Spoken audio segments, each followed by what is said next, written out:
प्रेम बिना हरि आवत नाही, प्रेम बिना शिव मानत नाही, प्रेम बिना मायावत नाही, प्रेम जगत के सारे,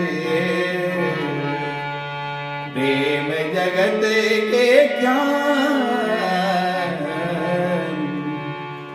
प्रेम बिना हरि आवत नाही।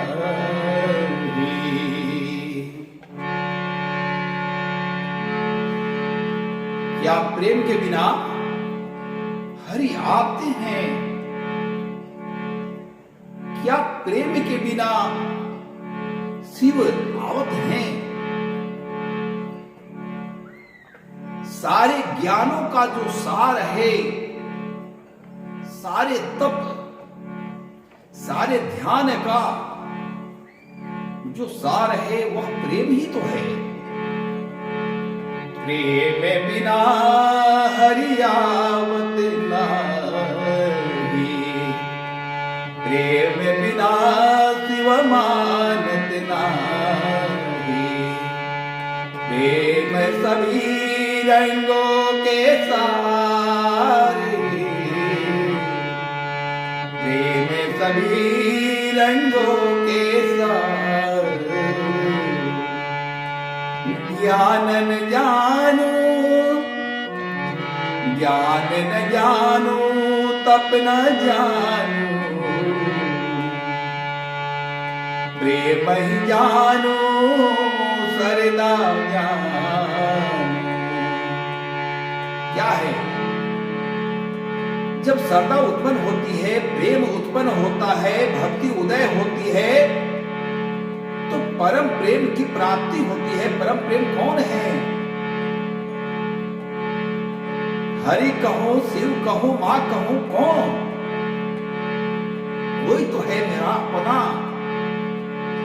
जिसके लिए हम सदियों से जिसे ढूंढ रहे हैं, जिसे चाह रहे हैं, जिसे मना रहे हैं, जिसके लिए व्याकुल हैं। ये हरि जो है ज्ञान से नहीं मानते हैं, नहीं आते हैं, ये शिव प्रेम से ही आते हैं। एक जगदम्बा जो है तप ध्यान से भर दे देती है, कामना पूर्ण कर देती है, लेकिन आती नहीं है। प्रेम में बहुत बीरा है, बीरा है, बीरा है। क्यों बीरा है प्रेम में? प्रेम वही है जो अपने अहम को मार दे, अहम को मार दे, वह प्रेम सार्थक है जगत का। प्रेम हम सभी से करते हैं, अपने परिवार से, अपने रिश्तेदार से, अपने इष्ट मित्र सभी से, लेकिन वो परमात्मा का प्रेम जो है सबसे बड़ा प्रेम है, सार्थक प्रेम है। तो मनुष्य आज के युग में ज्यादातर मनुष्य श्रापित है। क्यों श्रापित है मनुष्य? मनुष्य तन मिला जन्म जन्म के कर्म हमारे हैं, प्रारब्ध हमारे हैं, जो बने हैं उसको भोगने के लिए हम आए। ईश्वर ने बहुत बड़ा उपकार किया जो हमें मनुष्य तन में भेजा, लेकिन हम सब बिसर गए, सब भूल गए। यहां प्रेम के बिना हम साधना करते हैं, उपासना करते हैं, ज्ञान देते हैं, प्रवचन करते हैं,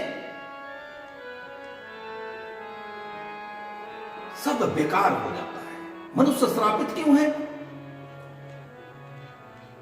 कि कोई मनुष्य जो ईश्वर के धारा में नहीं चलता है, उसकी बात छोड़ दीजिए, वो अपने प्रारब्ध को भोगता है।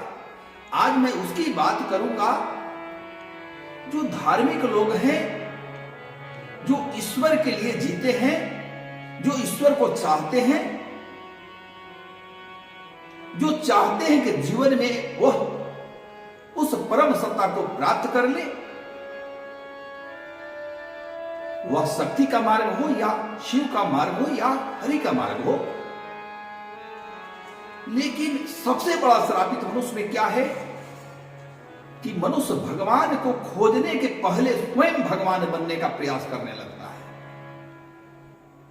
जिस मनुष्य में करुणा नहीं, दया नहीं, अहंकार का लोप नहीं, वह मनुष्य मेरे समझ से श्रापित है। क्या है श्राप मनुष्य के जीवन में? अच्छे पद पर चले जाते हैं, अच्छे आध्यात्मिक माहौल मिल जाते हैं, धार्मिक माहौल मिल जाते हैं और बड़ी बड़ी ज्ञान की बातें करते हैं, बड़े बड़े पोथी लेकर उस पर झंझट विवाद करते हैं, घृणा करते हैं, द्वेष करते हैं। आप प्रेम आपने जाना ही नहीं। कोई भी सत्ता जो परम सत्ता है वो प्रेम के बिना, सारी उपासना का मूल स्रोत क्या है? सारी उपासना का मूल महत्व क्या है? ये तप जप जो भी कर रहे हैं इसीलिए कि हमारा मन शुद्ध हो जाए, हमारे विकार निकल जाए, हमारे मस्तिष्क की कुवृत्तियां जो है वो समाप्त हो जाए, सब शुद्ध हो जाए। और जब सब शुद्ध हो जाएगा तो हम प्रेम के रस में डूब जाएंगे, तो परमात्मा प्राप्त होगा। प्रेम के बिना जगत में किसको परमात्मा प्राप्त हुआ है? जिस विभूति इस संसार में जितने भी महापुरुष महासंत हुए हैं वो सभी कम अक्षर ज्ञान रखते थे, लेकिन वो सब प्रेम के कारण ईश्वर को प्राप्त कर लिए। तो आप कहां खोएंगे? ये घृणा, ये द्वेष, ये पाखंड, ये व्यभिचार, ये द्वेष, ये ईर्ष्या, ये अहंकार, ये क्रोध अगर आप में है तो आप आध्यात्मिक व्यक्ति थोड़े हैं। किसी संत के पास, किसी साधक के पास, किसी मठाधीश के पास कोई अगर जाता है और डरता है तो उसमें प्रेम नहीं है। प्रेम शिव में है, प्रेम हरि में है, प्रेम मां में है, जगदम्बा में है। अति प्रेम से भरे हुए ये हमारे परमात्मा है। तो हम बहुत बहुत करते हैं, शास्त्र का ज्ञान की बड़ी बड़ी बातें करते हैं, कुछ नहीं होगा। मनुष्य श्रापित है कलयुग में। वही मनुष्य ईश्वर को प्राप्त कर सकते हैं जिसने अपने ज्ञान को तिलांजलि दे दिया। पढ़ा, पढ़िए, जानिए, समझिए, सारे पुराणों को रट लीजिए, वेदों को रट लीजिए, सबको रट लीजिए। प्रेममय हो तो जाइए कम से कम उस ग्रंथ के कारण। अगर वो ग्रंथ आपको प्रेममय नहीं बना पाता है, आपको अहंकारी बना देता है, आपको दम्भी बना देता है, आप अच्छे लोगों पर दोषारोपण करने लगते हैं, आपकी जीवा गंदी हो जाती है, आप कुछ नहीं, आप श्रापित हैं। और मैं सारे वैसे लोगों से बोलना चाहता हूं कि एक जन्म बहुत कम होता है, ज्यादा नहीं होता है। बार बार जन्म ले रहे हैं, ये जन्म व्यर्थ। कम से कम ऐसे लोग जो आध्यात्मिक हैं, ज्ञान दे रहे हैं समाज को, वो सतर्क हो जाएं, नहीं तो अधोगति हो जाएगी। तो प्रेम के बिना कुछ नहीं है। और सारी चीज का मूल उद्देश्य आप समझ लीजिए कि आपकी प्रकाष्ठा में प्रेम है, विशुद्ध प्रेम है, महाप्रेम है। वो कृष्ण के लिए हो, राधा जी के लिए हो, हरि के लिए हो, राम के लिए हो, शिव के लिए हो, जगदम्बा के लिए हो। लेकिन प्रेम से ही सब प्राप्त कर सकते हैं। अगर ऐसा नहीं है तो आप और हम श्रापित हैं।